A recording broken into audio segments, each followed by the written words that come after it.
আসসালামু আলাইকুম। সবাই কেমন আছেন? আল্লাহর রহমতে আমিও ভালো আছি। তো লইটা মাছ আমরা অনেকেই পছন্দ করি, আর তা যদি হয় লইটা মাছের ঝাল ঝাল ঝুরি ভাজা, তাহলে এক প্লেট গরম ভাত অনায়াসেই শেষ হয়ে যাবে। তো এখানে আমি লইটা মাছ নিয়ে নিয়েছি। এখন আমি এতে একটু লবণ ও হলুদ দিয়ে মাখিয়ে রেখে দেব কিছুক্ষণের জন্য। এদিকে একটি কড়াইয়ে সরিষার তেল নিয়েছি এবং দুটি শুকনো মরিচ দিয়ে দিয়েছি। এগুলো একটু ভাজার জন্য অপেক্ষা করতে হবে। এগুলো যখন একটু লাল হয়ে যাবে তখন আমি এর মধ্যে কিছু কালি জিরে দিয়ে দেব।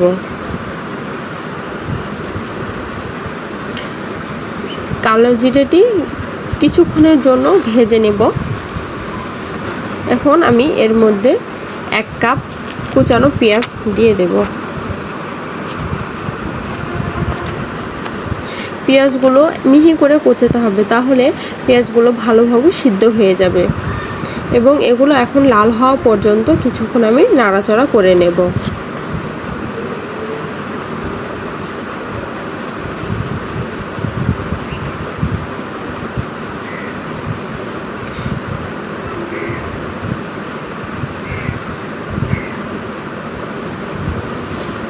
পেঁয়াজগুলো আমার লাল হয়ে গিয়েছে। এখন আমি এর মধ্যে কেটে রাখা কিছু টমেটো কুচি দিয়ে দেব এবং ভালোভাবে নাড়াচাড়া করে নেব।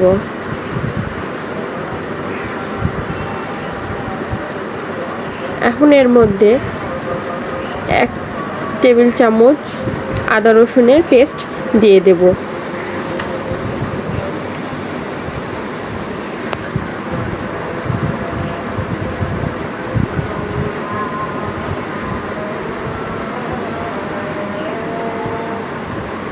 এগুলো ভালোভাবে নেড়ে নিতে হবে যেন আদা রসুনের স্মেলটা না থাকে।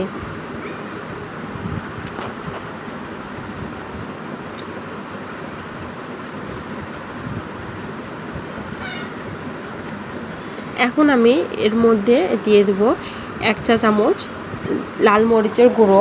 আমি এটি ঝাল করব, সেজন্য একটু বেশি পরিমাণে মরিচের গুঁড়ো দিয়েছি।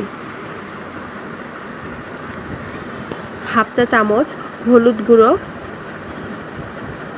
ও 1/2 চা চামচ ধনিয়া গুঁড়ো দিয়ে ভালো করে মশলাগুলো কষিয়ে নেব।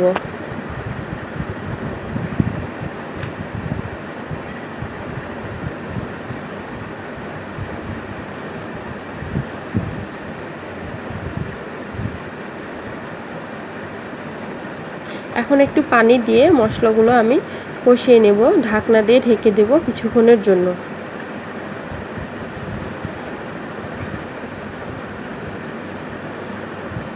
মশলাগুলো আমার কষানো হয়ে গিয়েছে। এখন আমি এর মধ্যে একে একে মাছগুলো দিয়ে দেব। এগুলো নাড়াচাড়া করা যাবে না, একভাবে মাছগুলো কিছুক্ষণ দিয়ে রাখতে হবে।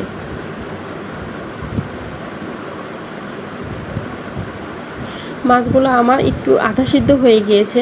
এখন আমি এগুলো একটি চামচের সাহায্যে মাছের ভেতরে যে কাঁটাতে থাকে সেটি আমি বের করে নেব।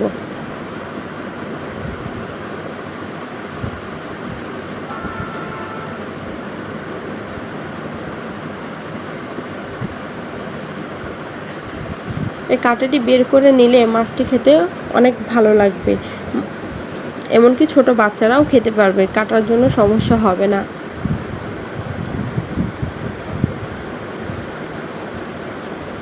আমি সবগুলো কাটা বেছে নিয়েছি। এখন এগুলো ভালো করে আবার মশলার সাথে মিশিয়ে নেব।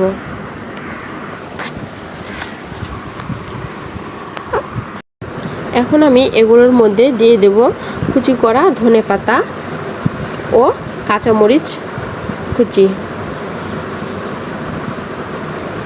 দিয়ে আবারও ভালোভাবে এগুলো মিক্সড করে নেব একসাথে।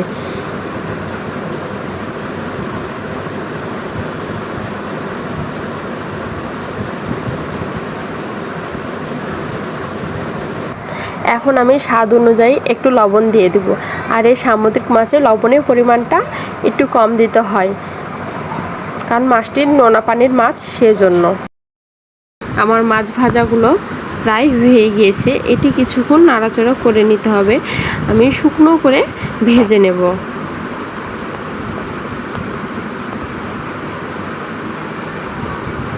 এই তো আমার রান্নাটি প্রায় কমপ্লিট হয়ে গেছে, আপনারা দেখতেই পাচ্ছেন। এটি দিয়ে ভাত খেতে এত মজা লাগে, এটি দিয়ে ভাত খেলে 1 প্লেট ভাত অনায়াসেই শেষ হয়ে যাবে। তা আপনারা দেখতেই পাচ্ছেন যে কতটা সুন্দর হয়েছে। সবাই ভালো থাকবেন। ভিডিওটি ভালো লাগলে আমার চ্যানেলটি সাবস্ক্রাইব করে দিবেন। আল্লাহ হাফেজ।